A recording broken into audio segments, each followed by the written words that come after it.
I refused to babysit my golden stepsister's kids. Dad said he'd cut me off, so I exposed her affair, told her husband, and cut them out. My childhood? Yeah, it was pretty rough. I know a lot of people say that, but honestly, looking back, I don't know how I dealt with all of it. My parents split when I was 10, which was already a nightmare, but it got way worse after that. My dad, Brian, didn't stay single for long. Before I could even process the divorce, he was already seeing this woman named Susan. I remember when he first told me about her. He acted like it was no big deal, like, hey, I've met someone. We're serious. Then, a few months later, boom, wedding bells. It was so fast. I don't even think I had time to really understand what was happening. One minute, it was just me and him, and the next, Susan was moving in, and suddenly I had a stepsister, Melissa, who was 2 years younger than me. Now, I know what you're thinking. Great, a new family, right? Except it wasn't like that at all. From the moment they moved in, it felt like I didn't exist anymore. Melissa, she became the star of the show. It was almost like, as soon as Susan and Melissa showed up, I was pushed to the side.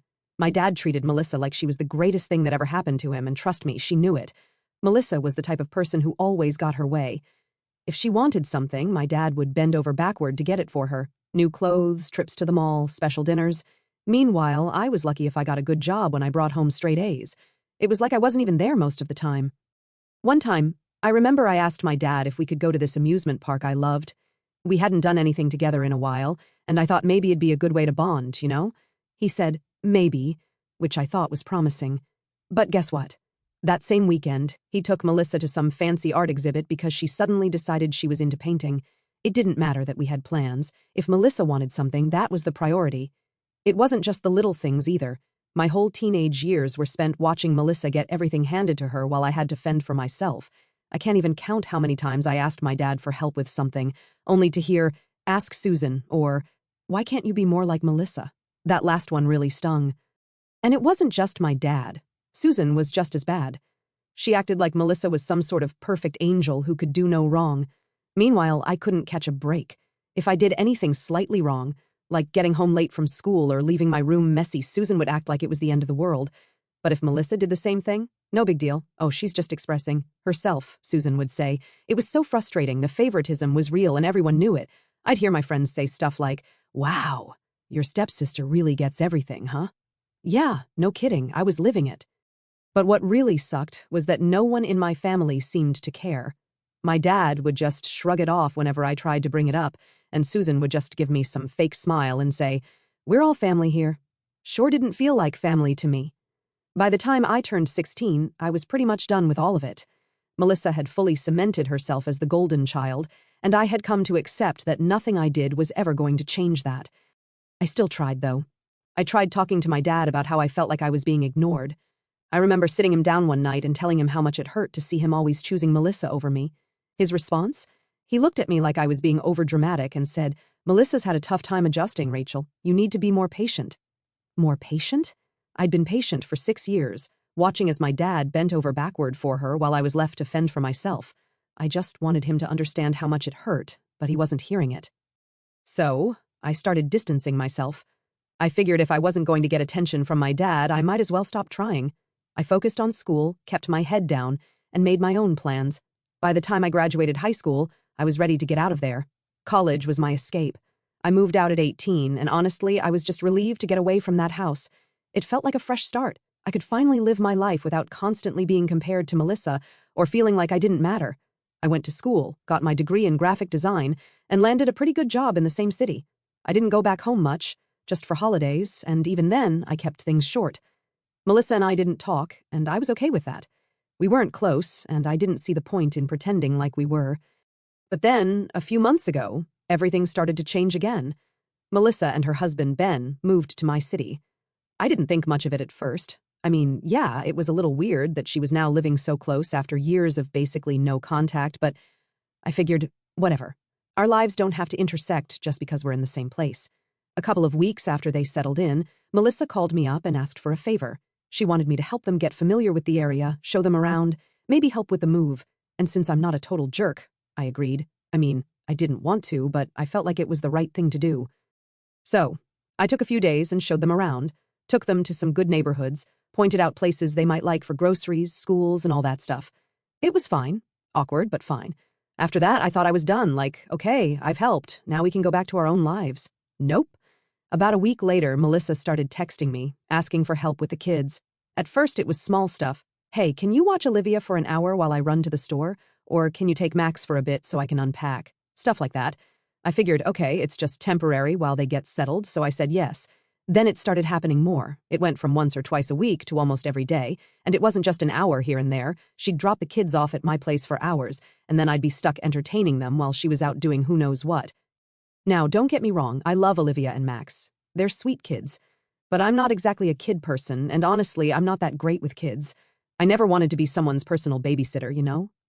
I have my own life. I work from home as a graphic designer, so I'm busy during the day, and by the time I'm done, I just want to relax. But instead of getting that time to myself, I was suddenly babysitting her kids almost every night. The worst part? She didn't even ask nicely after a while. It went from, hey, can you help out? To just dropping the kids off at my door and leaving. Sometimes she wouldn't even tell me when she'd be back. I'd just be sitting there with 2 kids, trying to figure out how to keep them entertained, waiting for her to show up. It was so frustrating. At first, I tried to give her the benefit of the doubt. Maybe she was overwhelmed. Moving to a new city with 2 young kids isn't easy, but then I realized she was just taking advantage of me. Like, if it was a real emergency, okay, I get it. But most of the time, it wasn't. She'd say she had errands to run, but I knew she was just meeting up with friends or doing stuff she could easily do with the kids. One day, I straight up told her, Melissa, you need to hire a babysitter. I can't keep doing this. She just brushed me off like it wasn't a big deal. It's just for a little while, she'd say, or, I don't trust anyone else with the kids. Yet, it was always something, and of course, she'd hit me with the We're Family card, like that automatically made it okay for her to dump her kids on me whenever she felt like it. I was starting to get really pissed off, but I didn't want to start a huge fight. I kept thinking, okay, just ride it out, maybe she'll back off. Spoiler, she didn't. One Friday night, things hit a breaking point. I had plans with my friends to celebrate Katie's promotion. It was a big deal, and I was really looking forward to it. I had told Melissa earlier that day that I couldn't babysit that night. I made it super clear. She said, no problem, so I thought, great, maybe this will finally give her a wake-up call. Fast forward to 6 p.m. I'm getting ready to head out the door when I hear a knock. I open it, and guess who's standing there with 2 kids? Yep, Melissa. She didn't even wait for me to say anything. She just hands me Olivia and Max, says something about being late, and rushes off. I didn't even have a chance to argue. I tried calling her. Of course, nothing. I called Ben, too, but he didn't pick up either. So there I was, stuck with her kids, and my night was completely ruined. I was furious. I couldn't believe she had just completely ignored what I said. Like she knew I had plans. I had told her, but she didn't care. I ended up texting my friends to let them know I wasn't coming, and I spent the rest of the night babysitting 2 kids who were already cranky and tired. When Melissa finally came back around 9 or 10 p.m., I was ready to explode. I told her this couldn't keep happening, that she needed to find someone else to help her out. She looked at me like I was the one being unreasonable. We're family, she said again, like that was supposed to magically make everything okay. I told her straight up, just because we're family doesn't mean I have to drop everything to help you. I have my own life too. She seemed shocked, like she couldn't believe I was actually standing up for myself. She got defensive, of course, said I was being selfish, that I should be helping her out more because she's new in town and doesn't know anyone else. But I wasn't having it. I told her I wasn't her free babysitter and that if she needed help, she needed to hire someone. I think she expected me to back down or apologize, but I didn't. I was done being taken advantage of. I was done feeling like my time didn't matter. Melissa left in a huff, and I thought maybe that would be the end of it. But nope, things were about to get even worse. A few days after I told Melissa off, I was just trying to get back to my normal routine, focus on work, and put the whole thing behind me. I wasn't looking to start any drama, but of course, drama came to find me anyway. It was a Thursday afternoon when Melissa called.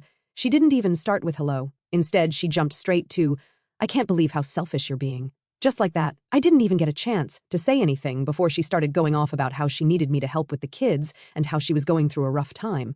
I took a deep breath and told her, Melissa, I already told you, I can't babysit all the time. I have my own stuff to deal with. I thought that was it, like, end of conversation, right? Wrong. She started going on and on about how I should care more because we're family and how it's not fair for her to juggle everything on her own. At this point, I'm thinking, is she even hearing me? I tried once again to explain that I can't drop everything just because she needs someone to watch the kids. I told her it's not my responsibility and she needs to figure out her own childcare situation. You'd think she'd get it by now, but nope. Instead, she flips out and starts crying, saying I'm abandoning her when she needs help the most. It was like talking to a brick wall. And the worst part? After she hung up, I thought that was the end of it, but then my dad called. Now, let me tell you something about my dad. He's always been kind of blind when it comes to Melissa. It's like she can do no wrong in his eyes, and I've always had to deal with being second best. But this phone call, this one took the cake. So, my phone rings, and I see it's my dad. I figure he's calling to check in or something, maybe calm the situation down, but as soon as I pick up, I can tell from his tone that something's off. "Rachel," he says, "we need to talk about what's been going on with Melissa." I roll my eyes, already knowing where this is going. "Okay, what's up?" I say, trying to keep my cool. He immediately jumps in, saying how upset Melissa is and how she's been struggling with the move and the kids, and that I should be more understanding. He's talking like Melissa's some kind of saint who's just overwhelmed, and I'm the bad guy for not stepping up. I try to cut in, but he keeps going, saying how disappointed he is in me for not helping out more. I finally get a word in and tell him, "Dad, I have my own life. I can't just drop everything to babysit whenever Melissa wants me to." But he's not having it. He's saying stuff like, "That's what family's for, and you need to be there for your sister." That's when I snapped. I told him, "Melissa's not my responsibility. She's an adult, and if she can't handle her own kids, she needs to figure that out without dragging me into it." I said it calmly, but inside I was boiling. But then my dad hits me with something I wasn't expecting. He says, "If you don't start helping out more, I'm going to cut you off." Now, when I say cut off, it's not like my dad's been paying my bills or anything. I've been self-sufficient since I left for college, but we've always had this kind of unspoken thing where he'd help me out if I ever needed it. He paid for my car insurance, chipped in for my rent when I was struggling after graduation, that kind of stuff. So when he said cut you off, I knew he meant completely. No more help, no more financial support, nothing. At first I was in shock. I couldn't believe he was threatening me like that just because I wouldn't babysit for Melissa. Like, seriously, that's where we're at now? "So," I said, "are you really cutting me off over babysitting?" And he didn't hesitate. "If you're not going to help your family, then yes." That's when I lost it. I said, "You know what? Fine, cut me off. I don't need your money. If this is how you're going to treat me, then maybe it's better that we don't talk." He went quiet for a second, like he didn't expect me to actually stand up for myself, but then he just sighed and said, "I'm really disappointed in you, Rachel. You've changed." Changed? I hadn't changed. I just finally reached my limit. I'd spent years watching Melissa get everything handed to her while I had to fight for scraps, and now I was being told I was selfish for not wanting to be her free babysitter. I didn't bother arguing anymore. I just said, "I'm done," and hung up. After the call, I felt a mix of things. Part of me was furious that my dad was so blind to what was happening, furious that Melissa had manipulated the situation to make me look like the bad guy. But another part of me was just sad that my dad couldn't see how unfair he was being, sad that I was losing what little relationship I had with him. I sat there for a while, trying to process everything. I thought about texting Melissa, trying to reason with her, but what was the point? She clearly didn't care about me or my boundaries. She just wanted what she wanted, and if I wasn't willing to give it to her, I was the bad guy. After a while, I decided enough was enough. I wasn't going to let them guilt-trip me anymore. If my dad wanted to cut me off, fine. If Melissa wanted to cry about me not being her personal babysitter, she could do that, but I wasn't going to let them walk all over me. I turned off my phone, made myself some dinner, and decided I was done with the drama. If they wanted to talk, they could, but I wasn't going to chase after them. I thought that was the end of it, but of course, things were far from over. The very next day, I got a text from Melissa. It wasn't one of those passive-aggressive messages like she usually sends. Nope, this one was straight-up aggressive. She said something like, "I can't believe you'd turn your back on your family. You've always been selfish, and now you're showing your true colors. Don't bother coming around if you're not willing to help." Now, I don't know about you, but being called selfish by someone who's been using me as a free babysitter for weeks, that's rich. I was so done with her attitude, and I wasn't going to let her twist the narrative anymore. I texted back, telling her straight up, "I've helped you more than enough, and you've done nothing but take advantage of me. I'm not your babysitter. Find someone else." I was pissed, but at the same time there was this weird sense of relief. Like, finally, I was telling her what I should have said a long time ago. No more tiptoeing around her feelings, no more letting her walk all over me. I was done. But then something weird happened. Later that day, I got a call from one of my friends, Jessica. She sounded kind of awkward, like she didn't really want to talk to me about what she was about to say. She goes, "Hey, so I ran into Melissa earlier today at the mall, and she was with some guy." At first, I didn't think much of it. Melissa was married to Ben, so maybe she was just hanging out with a friend or something. But then Jessica kept talking. She didn't see me, but they were acting really close, like too close. They were holding hands, and I'm pretty sure they kissed. I froze. What? Melissa, the same Melissa who had been making me feel like crap for not helping with her kids, was out at the mall with some dude behind Ben's back? I couldn't believe it. Part of me didn't want to believe it, but Jessica wasn't the type to lie or exaggerate. She was just as shocked as I was. I thanked Jessica for telling me and hung up, my mind racing.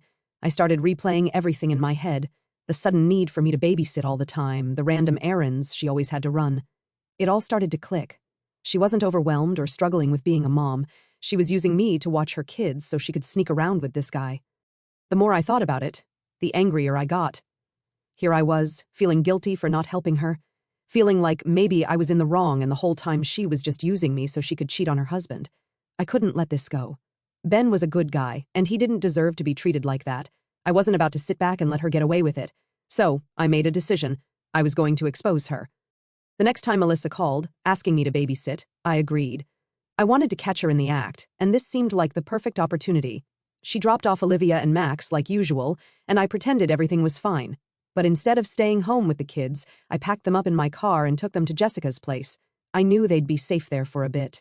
Then I drove over to the mall where Jessica had seen Melissa and the mystery guy. I parked my car and waited. I didn't have to wait long. About half an hour later, I saw her walking out of the mall, arm in arm with the same guy Jessica had described. They looked way too cozy to be just friends. I snapped a few pictures from my car, enough to show what was going on, and left. I didn't confront her right then. I wanted to do this the right way, not some public scene that would just blow up in my face. When I got home, I sent the pictures to Ben. I didn't sugarcoat anything.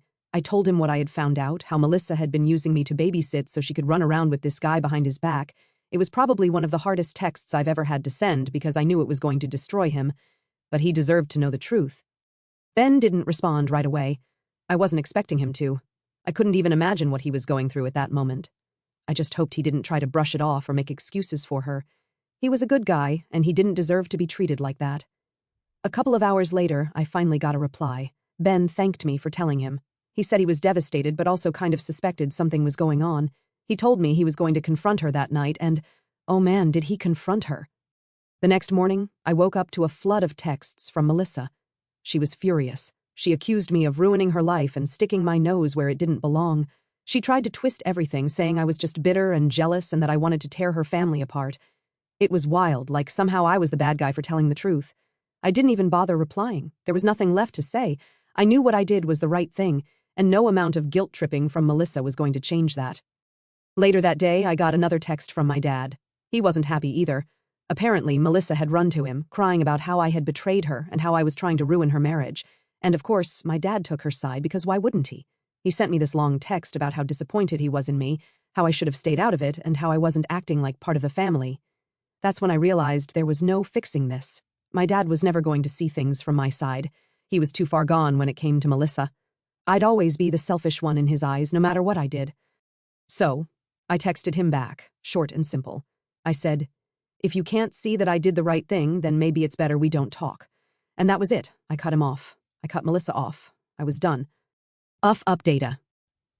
It wasn't even a full week after I exposed her to Ben that Melissa started reaching out again. I was getting texts like, "I know we've had our differences, but we're still family, and you can't just walk away from this." She was trying to guilt me, like always. It was the same old manipulative nonsense. She wasn't sorry for what she'd done, she was just sorry she got caught.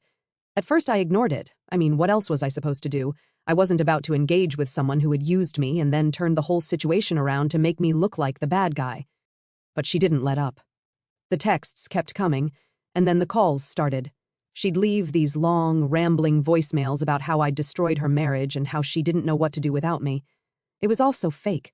She was trying to make me feel bad for standing up for myself, and honestly, I wasn't falling for it. But then, out of nowhere, Ben called me. Now, I hadn't really spoken to Ben since I sent him the photos of Melissa with the other guy. After that, I kind of just let him deal with his own stuff. I figured he needed time to process everything, and I didn't want to get involved in the aftermath. But when I saw his name pop up on my phone, I was kind of nervous.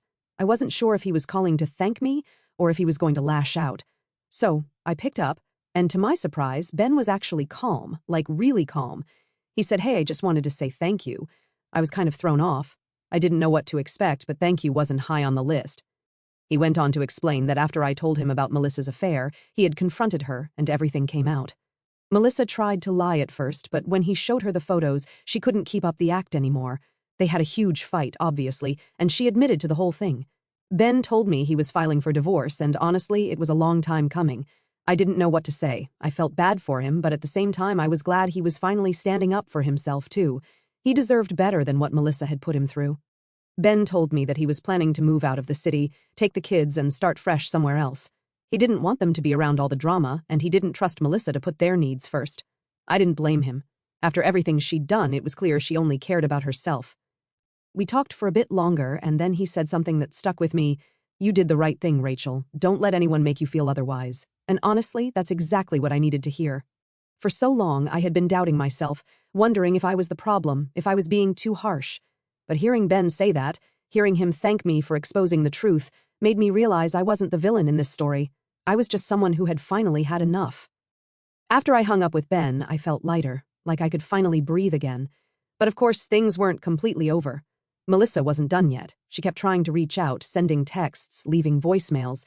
She even tried to show up at my apartment a couple of times, but I wasn't having it.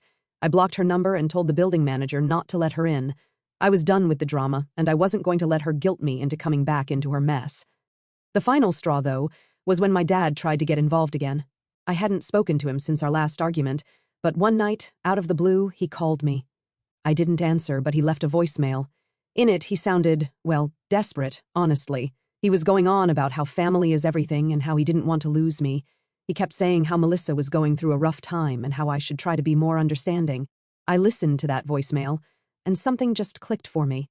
My dad wasn't ever going to change. He was always going to put Melissa first, no matter what. He was always going to make excuses for her, and I was always going to be the one on the outside looking in. I realized that I didn't need that kind of negativity in my life anymore. So, I made a decision. I called him back. When he picked up, I kept it simple. I told him that I loved him, but I couldn't keep doing this. I couldn't keep being the one who had to sacrifice my own peace of mind just to keep the family together. I told him that if he couldn't respect my boundaries and see things from my perspective, then maybe it was better if we didn't talk for a while. He tried to argue, but I didn't let him. I told him I wasn't mad anymore. I was just tired. I was tired of being the one who always had to bend, who always had to give in. I was done. And that was it. After that call, I cut off contact with both my dad and Melissa. I know it sounds harsh, but it's what I had to do for my own sanity. Sometimes, you just have to walk away, even if it's from family. Now, it's been a few months since all of this went down, and I'm in a much better place.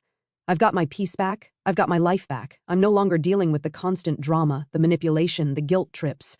I've started focusing on myself and my own happiness, and honestly, it feels pretty damn good. Sure, I miss my dad sometimes, but I don't miss the stress that came with him. And as for Melissa, well, I haven't heard from her since, and I'm perfectly fine with that. Sometimes you just have to choose yourself.